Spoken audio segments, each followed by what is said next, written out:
Thomas Whitmore straightened his charcoal overcoat as he emerged from the corporate tower into the swirling December snowfall.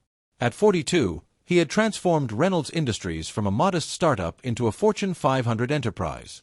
Yet something about today felt distinctly different.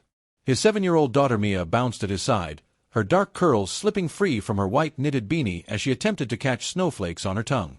"Daddy, do you remember what you promised Mommy?" Mia asked, her breath forming small clouds in the frigid air. Thomas felt his chest constrict. Before his wife Rebecca had succumbed to her battle with cancer 8 months earlier, she had extracted from him a promise that had seemed impossible at the time.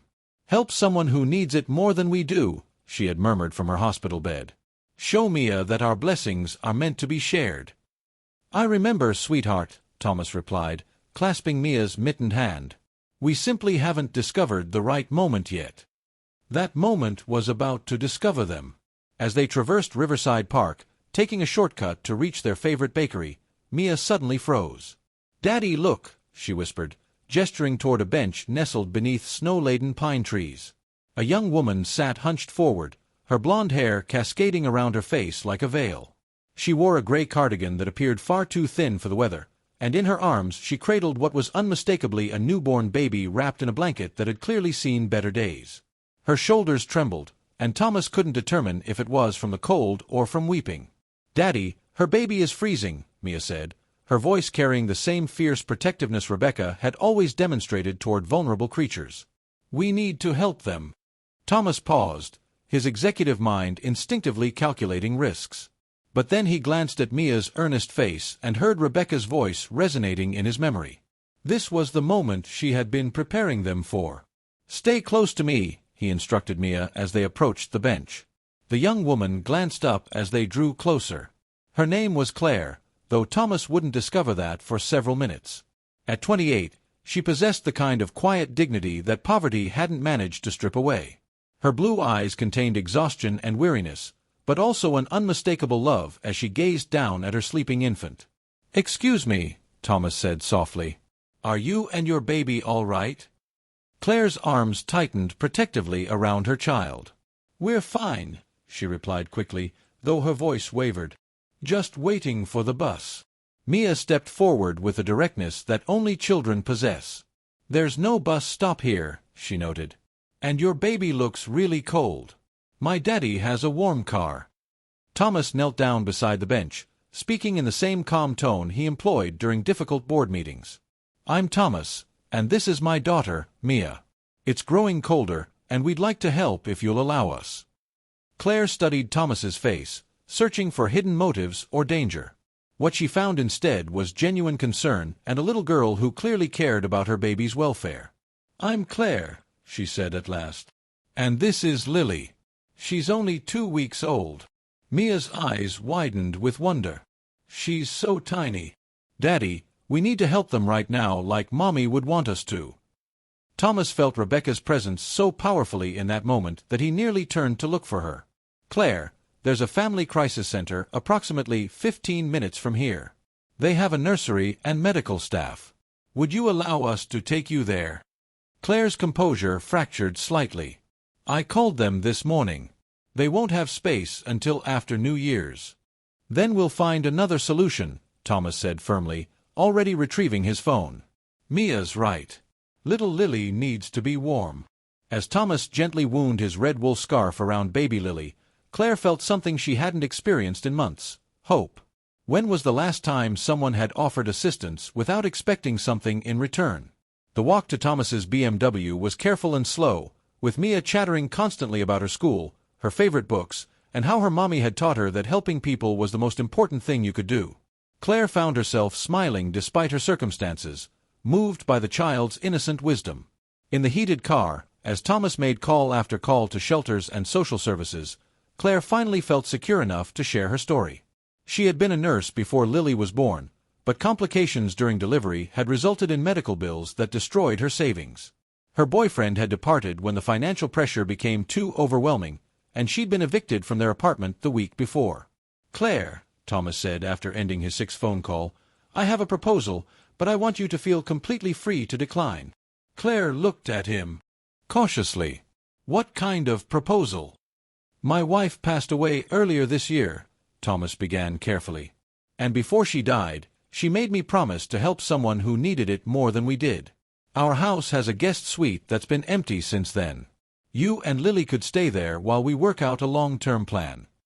Claire was silent for so long that Mia leaned forward from her car seat. Claire, our guest room has its own bathroom and a little kitchen, and Daddy could make sure Lily has everything she needs. Why would you do this for strangers? Claire asked, her voice barely audible. Thomas thought of Rebecca's final words, her insistence that love multiplies when it's shared rather than hoarded. Because my wife taught us that we're only as rich as the lives we're able to touch, he said simply. And because everyone deserves a safe place to care for their family. Claire looked down at Lily, who had stopped shivering now that she was wrapped in Thomas's warm scarf. I'm a registered nurse. I could work, contribute somehow. Contribution isn't a requirement for kindness, Thomas replied. But if you want to help, I sit on the board of the children's hospital where my wife was treated. We're always searching for compassionate nurses who understand what families are going through. Mia clapped her hands together. And Claire, you could teach me about taking care of babies. I've always wanted to learn. For the first time in weeks, Claire laughed. I'm still figuring it out myself, Mia. A week later, Claire was settled into the guest suite with Lily, who was flourishing in the warmth and security of their temporary home. Thomas had connected her with the chief of nursing at Rebecca's hospital, who was impressed by Claire's credentials and her story of resilience.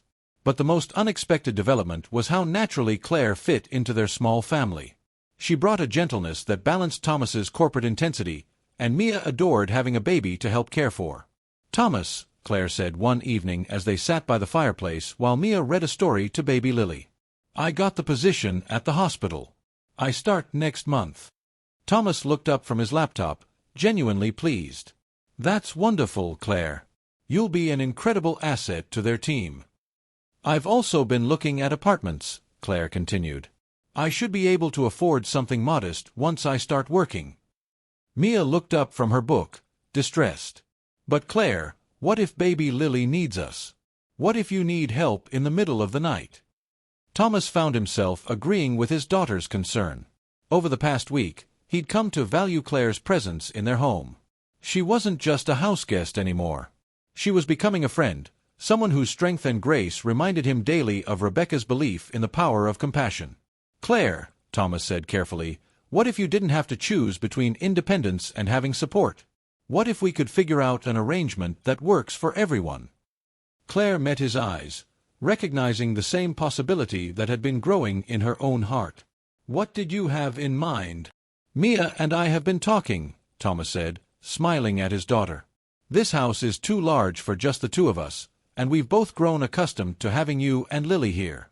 What if you stayed, not as a guest, but as part of our family? Mia jumped up excitedly. Yes. Then I could help take care of Lily every day and we could all eat dinner together, and Claire could read me bedtime stories when Daddy has to work late. Claire felt tears gathering in her eyes. Thomas, I can't accept charity. It wouldn't be charity, Thomas said gently. It would be family. You'd pay your fair share, help with household responsibilities, and more importantly, you'd be helping me keep the promise I made to Rebecca. She wanted Mia to learn that our blessings multiply when we share them. Claire looked around the warm living room at Mia cuddling baby Lily with such natural tenderness, at Thomas, whose eyes held the same kindness that had first prompted him to help a stranger on a park bench. Are you sure? She asked softly. Mia answered before Thomas could speak. Daddy, tell her what Mommy always said about families. Thomas smiled, hearing Rebecca's voice as clearly as if she were sitting beside them. She said, families aren't just about blood. They're about people who choose to love and support each other through everything life brings. As snow continued to fall outside their warm home, Claire realized that sometimes the coldest, darkest moments in our lives are actually doorways to unexpected blessings. She had found not just shelter and safety, but something she'd never dared to hope for, a chosen family built on mutual respect, shared responsibility, and love that grew naturally from caring for one another. Baby Lily cooed softly from Mia's careful embrace, and Claire knew that her daughter would grow up understanding something profound. That home isn't just a place you live. It's the people who choose to build a life together, supporting each other through whatever storms may come. Outside, the snow fell gently on the city. But inside, for hearts had discovered that the greatest warmth comes not from furnaces or fireplaces, but from promises kept and love freely given.